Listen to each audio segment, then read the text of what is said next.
नमो नमः। सुप्रभातम प्रिय छात्राः, स्वागत है आप सबका फिर से संस्कृत शाला में। बच्चों, कैसे हैं आप सब? मैं समझता हूं कि आप कुशलतापूर्वक होंगे। और आपकी संस्कृत सीखने की यात्रा कैसी चल रही है? क्योंकि आप तो पहली बार अभी संस्कृत को पढ़ रहे हैं।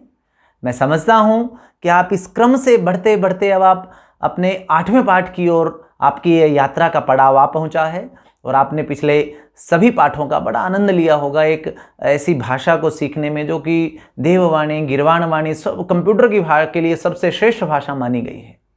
तो आज हम एक नई बात जानेंगे बच्चों, संस्कृत में जिसे हम कहते हैं सूक्ति, अच्छे वचन। तो हमारा पाठ है आज का आपकी षष्ठी कक्षा का 8वां पाठः सूक्तिस्तवकः। बच्चों, सूक्तियां जो हैं वो हमें जीवन में राह दिखाती हैं। जब हम निराश होते हैं तो उत्साह का संचार ये सूक्तियां हमारे अंदर करती हैं। ये सूक्तियां, ये अच्छे वचन यह भी बताते हैं कि जिंदगी में हमें क्या करना चाहिए और क्या नहीं करना चाहिए। तो इन सब बातों को, अलग अलग विषयों से संबंधित 5 सूक्तियां इस पाठ में हैं। तो हम यहाँ उनका गायन भी करेंगे, उनका अर्थ भी समझेंगे और अभ्यास कार्य भी करेंगे। तो इसी के साथ एक और बात, यदि आप हमारे चैनल पर नए हैं तो आप जल्दी से सब्सक्राइब बटन को दबाकर हमारे चैनल को सब्सक्राइब करें और बेल आइकन को दबाना न भूलें। और साथ ही मैं समझता हूँ आप सबको खेलना तो बड़ा अच्छा लगता है, तो आप संस्कृत में खेलने के लिए आ सकते हैं हमारे ब्लॉग esanskritshalla.blogspot.com पर। वहाँ आपको अपनी क्लास के लेवल में, छठी कक्षा के लेवल में जाकर वहाँ आपको बहुत सारे आपके पाठों के गूगल फॉर्म भी मिलेंगे, जिसके द्वारा आप अपना आकलन कर सकेंगे कि कितना आप सीख रहे हैं। आप वर्कशीट के माध्यम से अभ्यास कर सकते हैं, उसे डाउनलोड कर सकेंगे। साथ ही आपको मिलेंगी कई सारी भाषा क्रीड़ाएँ, संस्कृत में खेल। तो इन सब का आनंद लेने के लिए आप हमारे चैनल पर हमारे ब्लॉग पर आ सकते हैं। तो चलिए आरंभ करते हैं आपका 8वां पाठ सूक्तिस्तवकः।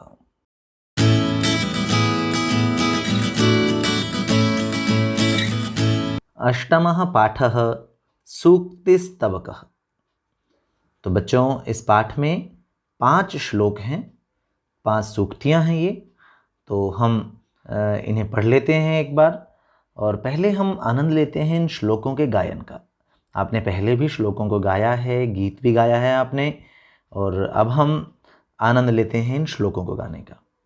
आप भी इन्हें गा सकते हैं, गुनगुना सकते हैं, इनका आनंद ले सकते हैं। उद्यमेन हि सिद्ध्यन्ति कार्याणि न मनोरथैः, न हि सुप्तस्य सिंहस्य प्रविशन्ति मुखे मृगाः। पुस्तके पठितः पाठः जीवनेनैव साधितः, किं भवेत्तेन पाठेन जीवने यो न सार्थकः। प्रियवाक्यप्रदानेन सर्वे तुष्यन्ति जन्तवः, तस्मात् प्रियं हि वक्तव्यं वचने का दरिद्रता। गच्छन् पिपीलको याति योजनानां शतान्यपि, अगच्छन् वैनतेयोऽपि पदमेकं न गच्छति। काकः कृष्णः पिकः कृष्णः, को भेदः पिककाकयोः, वसन्तसमये प्राप्ते काकः काकः पिकः पिकः। तो इस प्रकार आप इन श्लोकों को गाकर आप उनका आनंद ले सकते हैं। तो बच्चों, चलिए अब हम इन श्लोकों को थोड़ा सा समझ लेते हैं और अच्छे से इनको सीख लेते हैं, जान लेते हैं। उद्यमेन ही सिद्ध्यन्ति। पहले इनके शब्दों के अर्थ देख लेते हैं। उद्यमेन, उद्यम कहते हैं परिश्रम को, मेहनत को। तो उद्यमेन परिश्रम से, सिद्ध्यन्ति सिद्ध होते हैं, पूरे होते हैं। क्या? उद्यमेन कानि सिद्ध्यन्ति कार्याणि। क्या सिद्ध होते हैं उद्यम से? कार्य।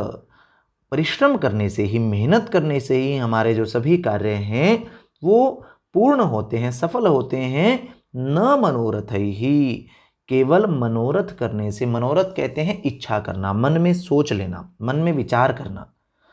चाहने से ही हमारे कार्य पूरे नहीं होते हैं, बल्कि परिश्रम करने से हमारे कार्य पूर्ण होते हैं। और न ही सुप्तस्य सिंहस्य प्रविशन्ति मुखे मृगाः। देखिए शब्द यहाँ पर हम शब्दों का अर्थ पहले देख रहे हैं कि नहीं, न सुप्तस्य सोए हुए, सिंहस्य शेर के, प्रविशन्ति प्रवेश करते हैं, मुखे मुख में, मृगाः मतलब हिरण। अब शेर देखिए मांसाहारी जानवर है, तो मृग आदि जो अन्य जो छोटे जानवर हैं वो ऐसा तो नहीं कि वो अपने मन में इच्छा करेगा, वो चाहेगा कि अरे अभी हिरण आए और मैं उसको खा लूं, और हिरण आके उसके मुंह के पास में बैठ जाएगा, ये लो मुझे खा लो। क्या ऐसा हो सकता है? नहीं हो सकता ऐसा। तो सोते हुए शेर के मुंह में हिरण स्वयं प्रवेश नहीं करते हैं। देखिए इनको हिंदी के क्रम से जानने के लिए हमें थोड़ा सा आगे पीछे करके लगाना पड़ रहा है, तो आप उसी तरह से हिंदी का इसकी आप अनुमान लगाएंगे श्लोक में, क्योंकि शब्दों को गाने की दृष्टि से लिखा गया है। देखिए फिर से एक बार देख लेते हैं कि कार्याणि केन सिद्ध्यन्ति उद्यमेन। कार्याणि केन सिद्ध्यन्ति उद्यमेन। और कार्याणि कैः न सिद्ध्यन्ति मनोरथैः, मनोरथ करने से। कस्य मुखे मृगाः न प्रविशन्ति सिंहस्य। कस्य? सिंहस्य। और सिंहस्य मुखे के न प्रविशन्ति, कौन प्रवेश नहीं कर जाते हैं? मृगाः। तो इस तरह छोटे छोटे प्रश्नों के द्वारा भी हम इसे समझ सकते हैं। तो बच्चों भाव ये है इस श्लोक का कि हमें परिश्रम पर विश्वास करना चाहिए। परिश्रम पर यदि हम विश्वास करेंगे तभी हमारे कार्य पूर्ण हो सकते हैं, केवल सोचने से नहीं। जैसे सोते हुए शेर के मुंह में हिरण स्वयं प्रवेश नहीं कर जाते। तो चलिए अब द्वितीय श्लोक को भी समझ लेते हैं थोड़ा सा हम।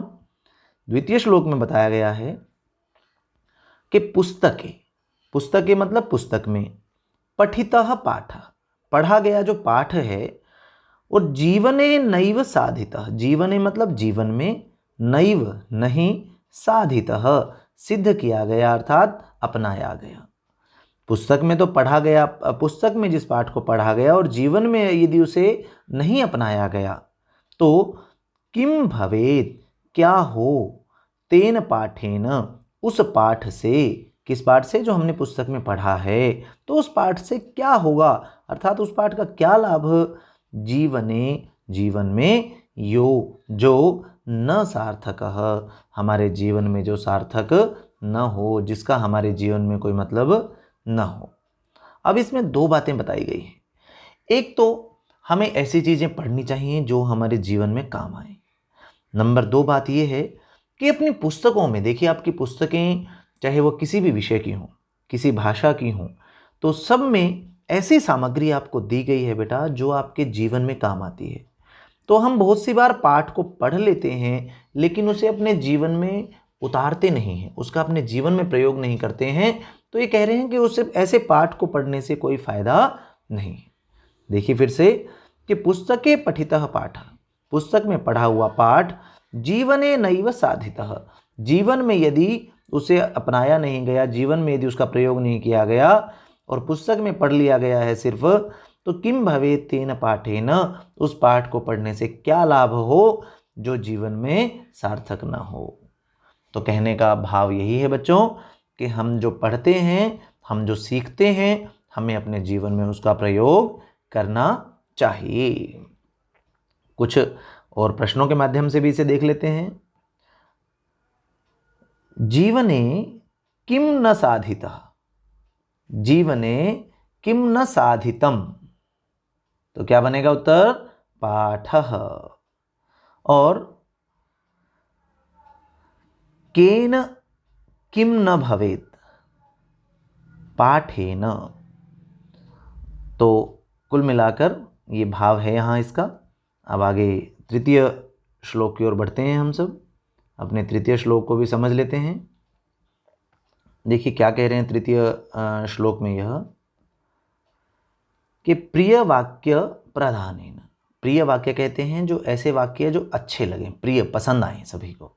प्रधानेन प्रदान करने से, बोलने से। सर्वे सभी, तुष्यन्ति प्रसन्न हो जाते हैं। कौन? जंतवः सभी प्राणी। सभी प्राणी प्रिय वाक्य प्रदान करने से, बोलने से प्रसन्न हो जाते हैं। तस्मात् इसलिए प्रियम ही वक्तव्यम, हमें प्रिय ही बोलना चाहिए, अच्छे मधुर वाक्य ही बोलने चाहिए जो दूसरों को अच्छे लगें। और वचने का दरिद्रता, वचने मतलब बोलने में, का दरिद्रता, कैसी दरिद्रता, कैसी कंजूसी या कैसी गरीबी। मतलब देखिए क्या कह रहे हैं, अब फिर से देख लेते हैं कि सर्वे जंतवः सभी प्राणी प्रिय वाक्य प्रदानेन तुष्यन्ति, अच्छे वाक्य बोलने से प्रसन्न हो जाते हैं। देखिए आपकी कोई तारीफ करता है तो आपको कैसा लगता है? अच्छा लगता है या नहीं? बिल्कुल अच्छा लगता होगा। ऐसे ही जब आप किसी के बारे में कुछ अच्छा बोलते हैं तो उसे कैसा लगता होगा? उसे भी अच्छा लगता होगा। तो बस इतनी सी बात कह रहे हैं कि जब सभी प्राणी, केवल मनुष्य नहीं, इंसान नहीं, बल्कि पशु पक्षी, यहाँ तक कि बच्चों पौधे भी, पौधों के पास जाकर भी आप यदि आप अच्छी अच्छी बातें कहेंगे, क्योंकि पौधों में भी जीवन होता है, तो वो भी जो है वह महसूस कर सकते हैं। तो सभी प्राणी प्रिय वाक्य बोलने से प्रसन्न हो जाते हैं। तो तस्मात् इसलिए हमें प्रिय वचन ही बोलने चाहिए, अच्छे वाक्य ही बोलने चाहिए। वचने का दरिद्रता, और अच्छे वाक्य बोलने में हमें कंजूसी नहीं करनी चाहिए। तो क्योंकि ऐसा नहीं है कि हमारे पास में निश्चित है कि हम इतने वाक्य ही बोल सकते हैं, ऐसा तो नहीं है। ऐसा नहीं कि हम वाक्य बोलने से हम गरीब हो जाएंगे, दरिद्रता आ जाएगी, कि हमारे वाक्यों का जो कोश है, धन है, वो सब समाप्त हो जाएगा, ऐसा नहीं होता है। तो इसलिए हमें अच्छे वचन बोलने में दरिद्रता नहीं करनी चाहिए। तो प्रश्न है अब आपसे यहाँ पर कि सर्वे केन तुष्यन्ति, सर्वे जंतवः केन तुष्यन्ति। अब बताइए आप इसका उत्तर। प्रिय वाक्य प्रदानेन। एक और प्रश्न पूछ लेता हूं, या चलिए यहां से एक ही प्रश्न देखते हैं, अगले श्लोक की ओर बढ़ते हैं, इसका अर्थ समझ लेते हैं। गच्छन् पिपीलको याति। अब गच्छन् का अर्थ है जाते हुए। पिपीलकः, पिपीलकः कहते हैं चींटी को। अब चींटी भी देखिए, नर चींटी भी होती है और मादा चींटी भी होती है, तो ये नर चींटी की बात हो रही है। तो वैसे तो बात ये दोनों पर लागू हो सकती है, लेकिन पिपीलकः जो है वह नर चींटी को कहा जाता है। तो चलता हुआ जो पिपीलकः है, जो चींटी है, वो भी याति, चला जाता है। कहाँ तक? कितना? योजना नाम शतान्यपि। शतान्यपि में दो शब्द हैं बेटा, शतानि अपि।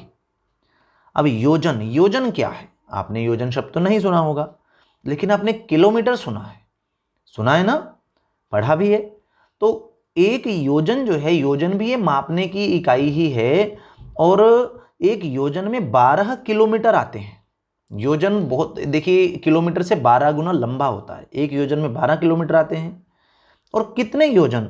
शतानी। शतानी मतलब सैकड़ों। एक जो पिपीलकः है, चींटी है, क्या बहुत तेज चल सकती है चींटी? नहीं। हम देखते हैं कि वो अपनी तरफ से तेज चलने की कोशिश करे, लेकिन वो बहुत कम रास्ता तय कर पाती है, कुछ समय की दृष्टि से देखें। लेकिन फिर भी वो अगर चलती रहे तो लगातार चलती हुई जो चींटी है वो सैकड़ों योजन तक भी चली जाती है। सैकड़ों मतलब किलोमीटर तक भी, वो हजारों किलोमीटर तक चली जाती है। और लेकिन ये ध्यान रखिए कि वो बहुत स्लो चलती है। और अगच्छन्, अगच्छन् मतलब न जाता हुआ। वैनतेयोपि, वैनतेयः अपि, ये दो शब्द थे यहाँ पर। अब वैनतेय किसे कहते हैं? वैनतेय कहते हैं पक्षीराज गरुड़ को। विनता का पुत्र है, वैनतायाः अपत्यम वैनतेयः। तो वैनतेय जो हैं, गरुड़ हैं, वो गरुड़ भी जो कि बहुत तेज उड़ते हैं, पक्षी हैं गरुड़, तो ये बहुत तेज उड़ते हैं, तो ये लेकिन न जाते हुए एक स्थान पर ही स्थित वैनतेय भी यदि नहीं चल रहे हैं तो पदम एकम, एक भी पद, एक भी पांव आगे न गच्छति, नहीं जाता है। अभी देखिए, तो अब फिर से समझ लेते हैं अर्थ इसका, कि जो जाती हुई चींटी है वो भी चलती हुई चींटी चलते चलते हजारों किलोमीटर दूर तक चली जाती है, लेकिन न चलता हुआ जो पक्षीराज गरुड़ है जो बहुत तेज उड़ सकता है, वो न चलता हुआ तो वो गरुड़ भी एक पद आगे भी नहीं जाता है। तो बच्चों भाव क्या है? भाव ये है कि जीवन में, जिंदगी में चलते रहने का बड़ा महत्व है। हमेशा हम यदि आगे बढ़ते रहें अपनी ज़िंदगी में तो हम अवश्य ही अपनी मंजिल को प्राप्त कर जाते हैं। महत्वपूर्ण ये नहीं है कि आपकी स्पीड कम है या तेज़ है, ज़्यादा है या अधिक, ज़्यादा है या कम है, लेकिन महत्वपूर्ण ये है कि आप लगातार चल रहे हैं या नहीं। यदि आप एक चींटी की तरह भी परिश्रम को अपनी आदत बना लें और ज़िंदगी में लगातार परिश्रम करते हुए आगे बढ़ते रहें तो अवश्य ही आप एक दिन अपनी ज़िंदगी में अपनी मंजिल को प्राप्त कर लेंगे। लेकिन यदि आप ना चलें तो आप कितने भी इंटेलिजेंट हों, कितने भी आप फास्ट हों, यदि आप गति नहीं करेंगे, नहीं चलेंगे, तो फिर आप कहीं पर भी आप पहुंच ही नहीं सकते, अपनी मंजिल को प्राप्त नहीं कर सकते। ये बताया गया यहाँ पर। प्रश्न पूछ लेता हूं आपसे यहाँ से, कह योजनानाम शतान्यपि याति, इसी प्रथम पंक्ति में है। बच्चों आप इनके उत्तर जरूर ढूंढें जब मैं आपसे प्रश्न पूछता हूं। कह याति पिपीलकः, और कह पदमेकं न गच्छति, कह एकं पदमपि न गच्छति, वैनतेयः। तो ये वैनतेयः गरुड़। अब अंतिम श्लोक पढ़ लेते हैं अपना हम। अब बहुत बढ़िया देखिए क्या संदेश यहाँ दिया गया है। कह रहे हैं कि काकः कृष्ण, काकः मतलब आप पढ़ चुके हैं, कौवा कैसे रंग का होता है? कृष्ण, काले रंग का होता है। और पिकः, पिकः मतलब कोयल, कोयल भी कृष्ण, कोयल भी कृष्ण वर्ण की होती है। तो को भेदः, अत्र कः भेदः, भेदः कः अस्ति, किनमें? कौवे और कोयल में। को भेदः पिक काकयोः, कोयल और कौवे में को भेदः, क्या भेद है? कैसे पता चलाएं कि कौन सी कोयल है और कौन सा कौवा है? तो उसका अब भेद कब हो जाता है? स्वयं, स्वयं भेद कब हो जाता है? वसंत समये प्राप्ते, जब वसंत समय आता है, वसंत ऋतु का समय आता है, तो वसंत समय के प्राप्त होने पर, वसंत ऋतु आने पर काकः काकः, कौवा कौवा होता है, और पिकः पिकः, कोयल कोयल होती है। अब यूँ तो बाकी मौसम में भी कौवा कौवा ही होता है और कोयल कोयल ही होती है, फिर यहाँ क्यों कहा ऐसा? यहाँ इसलिए कहा बच्चों क्योंकि जब वसंत का मौसम ऐसा आता है, पक्षी खूब उसमें कूजते हैं, और कोयल और कौवे का रंग तो एक ही जैसा है, लेकिन फिर अंतर क्या है? अंतर है बेटा उसकी, उनकी आवाज़ में, उनके गायन में। कौवा जो है वह कांव कांव करता है, और कोयल जो है वह इतना मीठा गाती है, और वसंत ऋतु में तो इतना मीठा गाती है कि बस आपका मन करता है कि आप उसे सुनते ही चले जाएं। तो वसंत ऋतु में स्वयं कौवे और कोयल की पहचान हो जाती है। इसलिए कहा कि वसंत ऋतु आने पर पता चल जाता है कि कौन सा कौवा है और कौन सी कोयल है। अब बच्चों इस श्लोक में इशारा किया गया है कि वैसे तो देखिए सब इंसान, आपके सभी दोस्त सब एक ही जैसे हैं, सब इंसान हैं, सभी के समान वही अंग हैं, सभी के हाथ मुंह पैर सब वैसे ही हैं। तो हम कैसे पहचानेंगे कौन हमारे मित्र हैं कौन नहीं? देखिए ये विपत्ति के समय में, ये समय आने पर पता चलता है कि कौन व्यक्ति किसकी क्या विशेषता है। जो जिसकी जो विशेषता है वो एक सही समय आने पर, एक उचित समय आने पर ही हमें पता चलती है। अन्यथा सामान्य समय में तो सब लोग एक ही जैसे हैं, सब लोग हमें वैसे ही दिखाई देते हैं। तो जैसे कोयल और कौवे की जो विशेषता है वो हमें वसंत ऋतु में पता चल जाती है। तो प्रश्न देख लेते हैं यहाँ से कि कस्मिन् प्राप्ते पिक काकयोः भेदः स्पष्टः भवति। कस्मिन् प्राप्ते, किसके प्राप्त होने पर कोयल और कौवे का भेद स्पष्ट हो जाता है? वसंत समये, ये आ जाएगा यहाँ पर। और एक और मैं आपसे पूछ लेता हूँ यहाँ पर, देखिए इस चौथे श्लोक में से पूछ रहा हूँ, गच्छति, गच्छति, ये प्रश्न वैसे यहाँ पर आया हुआ है। और मैं चलिए और प्रश्न यहाँ से आपसे नहीं पूछते हैं बच्चों। 5 श्लोक थे ये 5 श्लोक हमारे हो गए हैं यहाँ पर। अब हम आगे बढ़ते हैं इसके शब्दार्थों की ओर। शब्दार्थ कर लेते हैं। शब्दार्थों में देखते हैं क्या स्थिति है।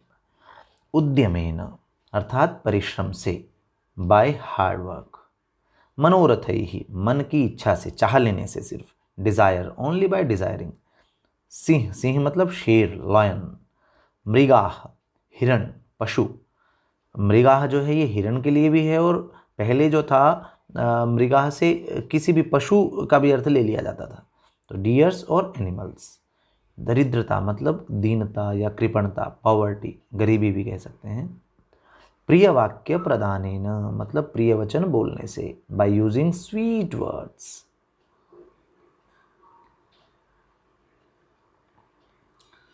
और तुष्यंती, तुष्यंती मतलब संतुष्ट होते हैं, प्रसन्न होते हैं, गेट सेटिस्फाइड। मानवाह मनुष्य, ह्यूमन बीइंग्स। और तस्मात् इसलिए, देयरफॉर, वक्तव्यम बोलना चाहिए, शुड बी स्पोकन, वचने बोलने में, इन स्पीकिंग, साधितः उपयोग किया, यूज्ड, भवेत होगा या होना चाहिए, शुड बी। थोड़े से और शब्दार्थ हैं उन्हें भी समझ लेते हैं अभी। सार्थक मतलब अर्थपूर्ण, प्रयोजन से युक्त, मीनिंगफुल। काकः, काकः मतलब कौवा, क्रो। कृष्णः काला, ब्लैक। और पिकः कोयल, कुकू। पिक काकयोः कोयल और कौवे में, बिटवीन कुकू एंड क्रो। प्राप्ते आने पर, आफ्टर गेटिंग। और गच्छन जाता हुआ, वाइल गोइंग। और पिपीलकः, पिपीलकः अर्थात चींटी और नर चींटी, आंट। याति जाता है, गोज।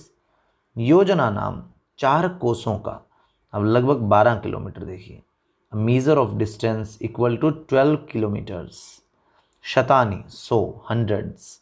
अगच्छन न चलते हुए, विदाउट मूवमेंट।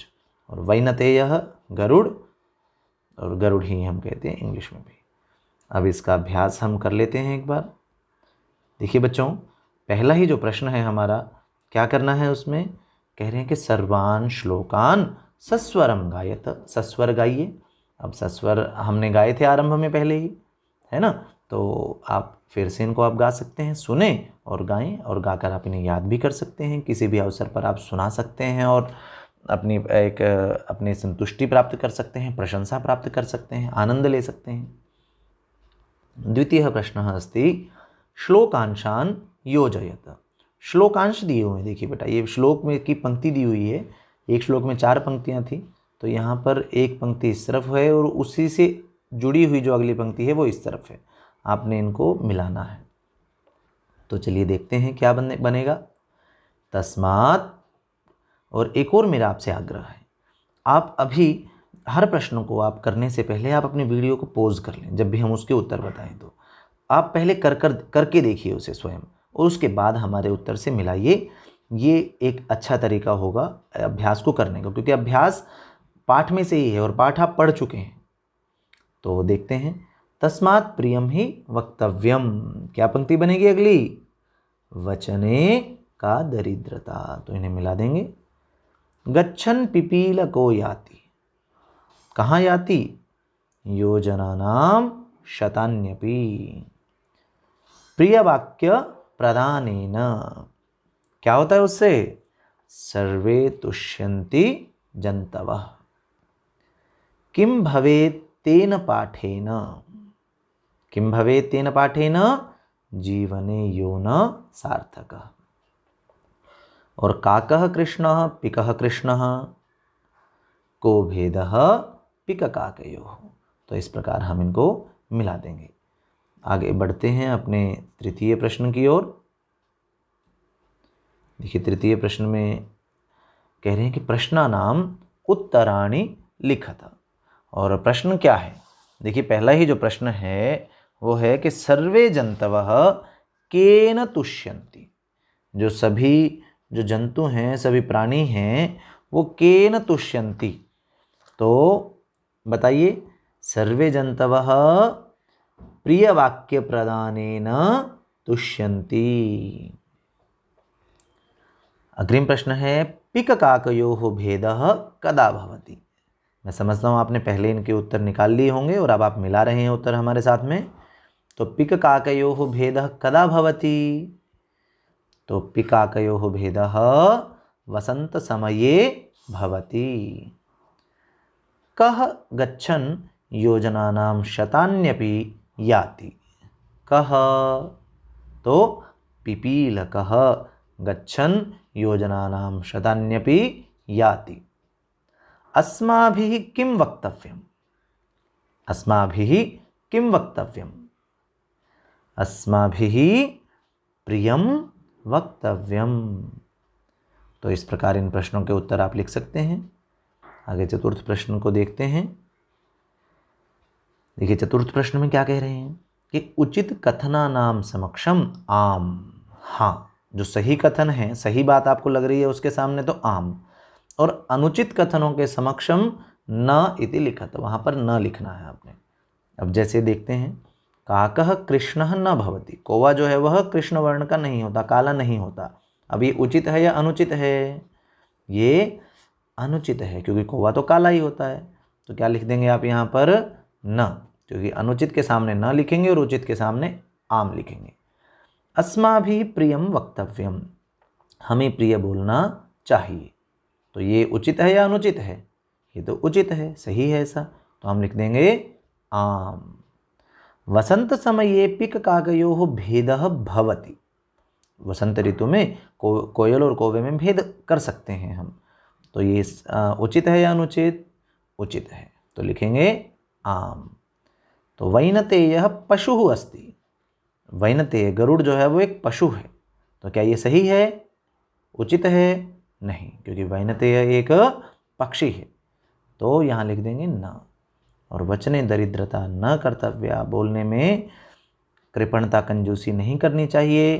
तो ये सही बात है, यहाँ पे लिख कर देंगे आम। तो इस प्रकार चतुर्थ प्रश्न भी हमारा पूरा हो जाता है। अब पंचम प्रश्न को देख लेते हैं। देखिए क्या कह रहे हैं पंचम प्रश्न में। मंजूषातः समानार्थक पदानि चित्वा लिखत। अब समानार्थक पद कौन से होते हैं बच्चों? ये जिनका अर्थ समान होता है, एक ही जैसे अर्थ वाले पदों को चुनकर लिखना है। अब जैसे विकल्प आप देख लें किनको चुनना है हमें। ग्रंथे, ग्रंथ, कोकिल, गरुड़, परिश्रमेण और कथने। कथन मतलब कहना, बात। और अब इन्हीं के जैसे अर्थ वाले शब्द यहाँ पर लिखे हुए हैं। हमें बस यहाँ से उठाकर जो जिसके अर्थ जैसा है उसे उसके सामने रख देना है। अब यहाँ है वचने, वैनतेयः, पुस्तके, उद्यमेन और पिकः। तो आपने इसे करके देख लिया होगा पहले। मिलाते हैं अब।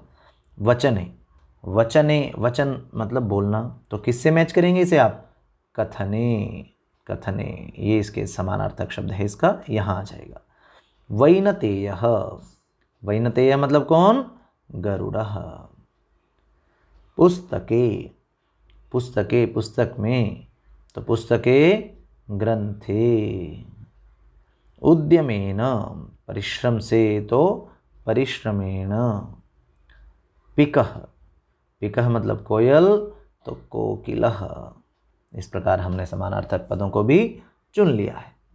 और अंतिम प्रश्न है हमारा इस पाठ का। देखिए विलोम पदानि योजयत। अब हमें विपरीतार्थक पदों को, विलोम पदों को जोड़ना है, उल्टे अर्थ वाले पदों को। दो कॉलम है यहाँ पर, क और ख। तो क कॉलम वाले में से हम ख कॉलम में यहाँ पर जो उनके विपरीतार्थक है उनके सही विपरीतार्थक के साथ में जोड़ेंगे। तो सार्थकः, सार्थक का क्या हो सकता है यहाँ पर? निरर्थकः। कृष्णः, कृष्णः का श्वेतः, ये तो इन्होंने इसके सामने जोड़ ही दिया है। अनुक्तम, अनुक्तम उक्तम। और गच्छति, गच्छति को मिलाएंगे तो आगच्छति इसके साथ। और अंतिम है जागृतस्य, जागे हुए का, तो विकल्प है, इसका विपरीतार्थक है सुप्तस्य, सोए हुए का। तो इस प्रकार इन विपरीतार्थक पदों को भी हमने मिलाया। तो इसी के साथ हमारा जो यह पाठ है यह पूरा हो जाता है। बच्चों, आप कमेंट बॉक्स में हमें कमेंट करके ज़रूर बताइएगा आपको ये पाठ कैसा लगा है। और यदि अभी तक भी आपने हम इस पाठ को हमारे चैनल को सब्सक्राइब नहीं किया है तो जल्दी से आप सब्सक्राइब कर लें और बेल आइकन को भी दबा लें। और इस पाठ की वर्कशीट और गूगल अभ्यास पत्र, गूगल फॉर्म प्राप्त करने के लिए आप हमारे ब्लॉग esanskritshalla.blogspot.com पर आप आएँ। गूगल पर आप इसे टाइप करें तो आप हमारे ब्लॉग पर आ जाएंगे। वहाँ आकर आप संस्कृत के खेल खेल सकते हैं। इस प्रकार के आप और भी रोचक वहाँ पर बस चीज़ें प्राप्त कर सकते हैं। तो चलिए मिलते हैं अगली आपकी रोचक वीडियो के साथ। धन्यवाद।